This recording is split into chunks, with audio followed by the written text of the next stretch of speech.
students, I'm back with your next class. In today's class, we are going to discuss regarding a very important cell organelle, that is mitochondria.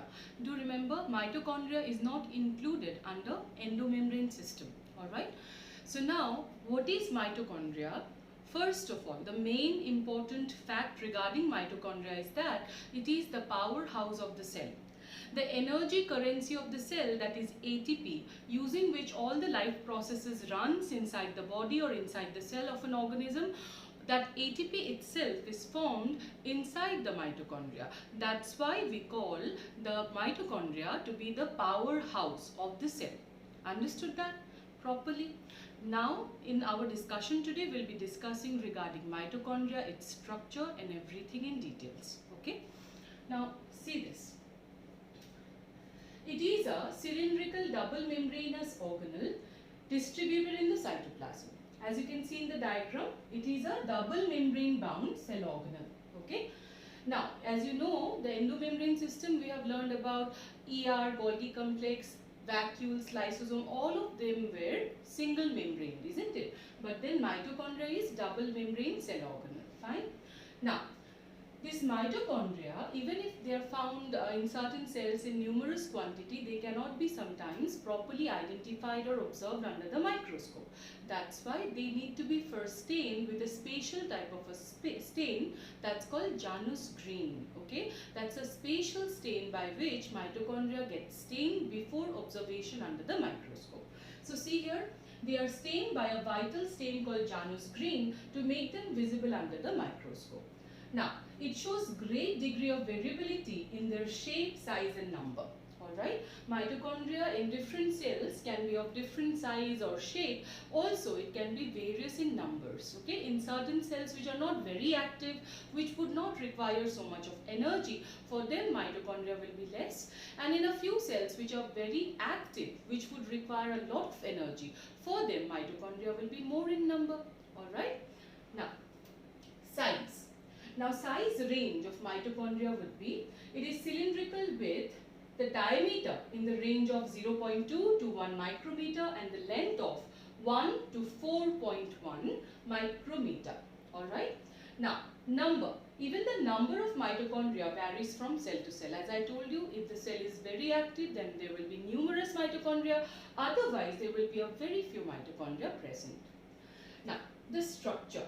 Main thing is the structure. Okay.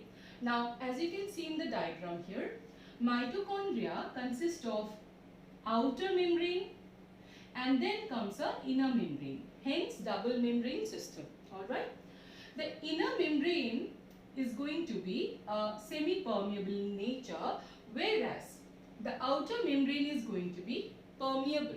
Okay. The nature of permeability would be differing between the outer and inner membrane. Alright.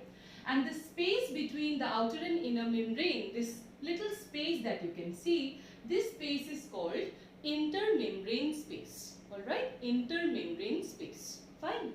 Now, most importantly, you see this, the inner membrane of mitochondria undergoes certain kind of infoldings, okay, which increases the surface area inside the mitochondria for various types of functioning. Alright.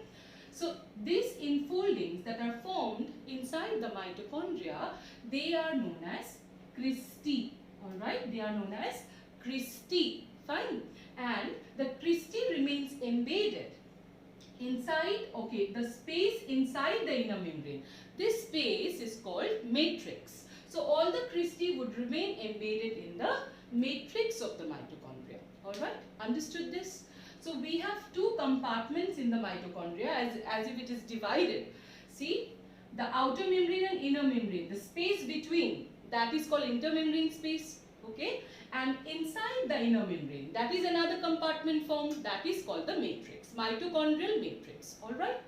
Now, see here, it is surrounded by two membranes, outer and inner. Okay.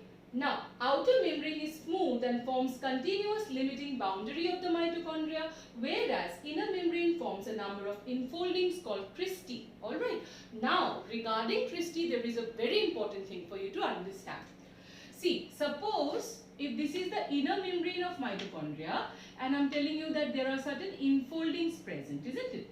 Infoldings that are present in the mitochondrial matrix, inner membrane. So these are called cristae, isn't it?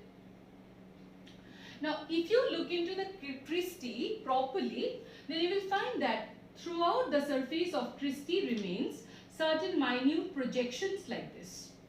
Now if we magnify these projections, you will find that each of these projection looks like this.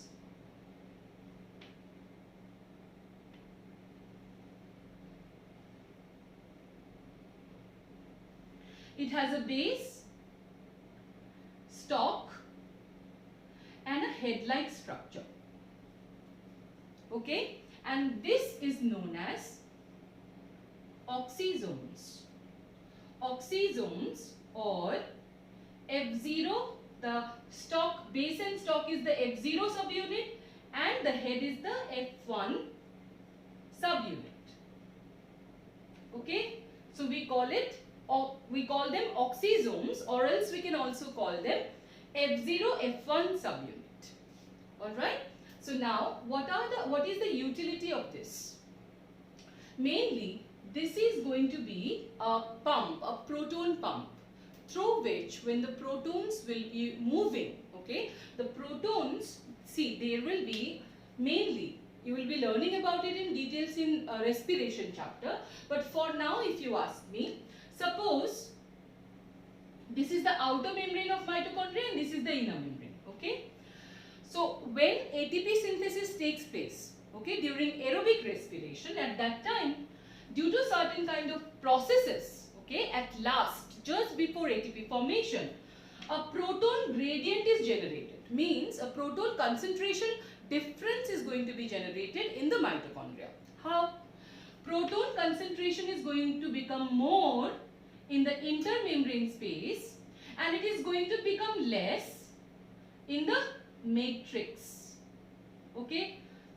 During aerobic respiration, just before ATP synthesis or formation, a proton gradient will be generated in the mitochondria. That is, proton concentration will become more in the intermembrane space and it will become less in the matrix of the mitochondria.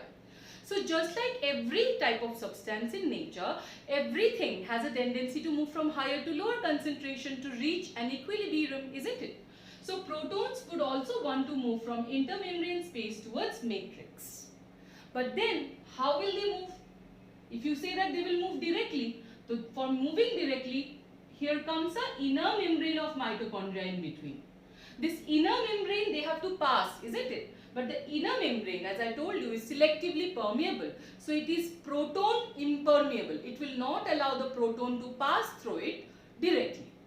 So now what is the way out for the proton to reach out to the matrix? The only thing that can allow the protons to reach out to the matrix are these oxysomes. So the protons are going to pass from the intermembrane space towards the matrix via the oxysomes. Alright? And every time protons passes from intermembrane space towards the matrix, 1 ADP is going to convert into 1 ATP.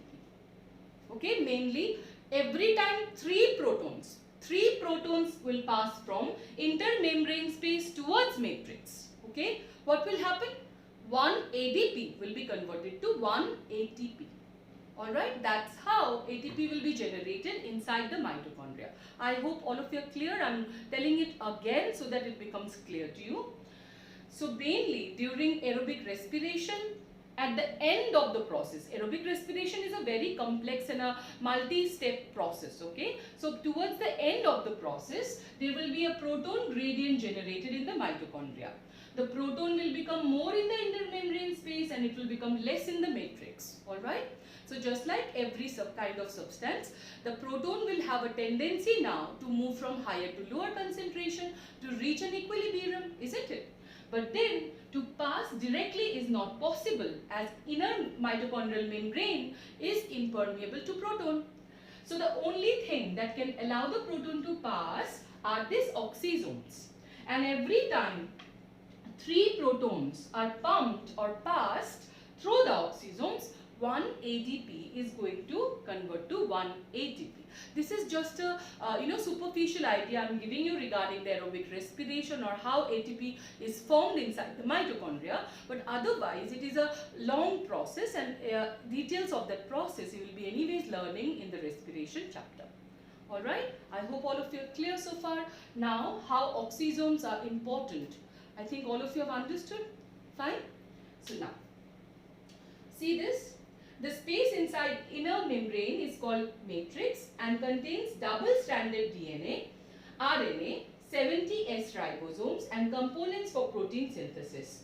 Also enzymes for TCA cycle. TCA cycle is an important crucial step during aerobic respiration. Again, the details of which will be discussed in respiration chapter.